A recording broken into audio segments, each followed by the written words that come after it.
Oui, vivre, mais comment? Et le moment présent, mais c'est quoi? Comment la vie nous guide-t-elle en permanence? Tout d'abord, la médecine chinoise. Pour elle, s'incarner, c'est utiliser l'énergie psychique.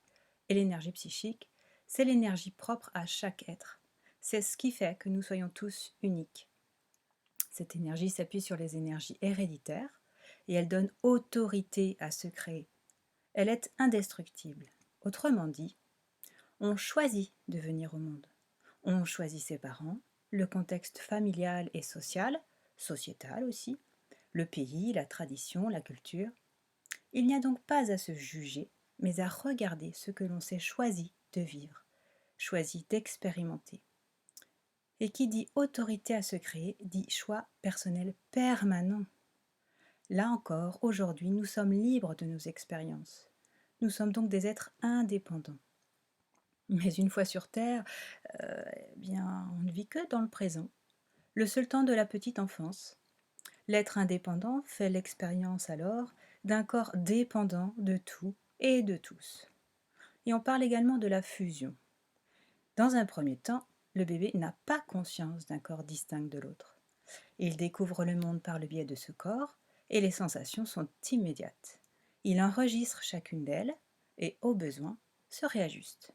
En grandissant, il intègre consciemment l'espace-temps. Il a des repères, comme des lieux ou des dates anniversaires.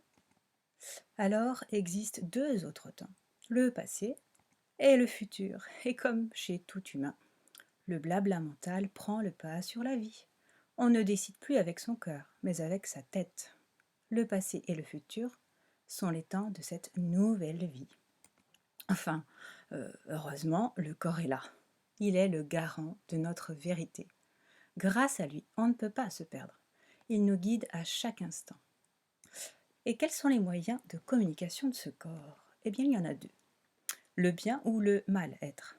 Si on écoute sa petite voix, son instinct, son intuition, tout va bien. Et on le sait, parce qu'on le sent. Si on est pris par le mental, la douleur va manifester la dysfonction entre le moi profond ou moi supérieur et ce que l'on fait de soi. Elle porte aussi le mot maladie, cette dysfonction. Et quand on la nie, elle s'aggrave et change de nom. Par exemple, tumeur. Cela veut-il dire que la maladie et la mort sont mauvaises? Non. Elles informent sur soi et ramènent toutes deux à l'essentiel. Elles sont donc parfaites, puisqu'elles nous réveillent de notre perte de vue de soi. Elles font prendre conscience de l'urgence de la vie. Tout peut s'arrêter n'importe quand, tout le temps. Donc profitons de la vie maintenant. Et la vie est belle. Et en avoir conscience, c'est la vivre intensément tout le temps. En résumé, où est le corps? Seulement là est la vie. Et on s'écoute. Le cœur, lui, sait. On ne juge pas, puisqu'on expérimente. Alors on se réajuste, selon son cœur, bien sûr. Être, c'est vivre en accord avec soi-même et en paix avec le monde. On passe alors d'objet au sujet de sa vie. En somme, c'est l'amour ou l'appel à l'amour. Tout est bon à prendre. La vie ou l'appel à la vie.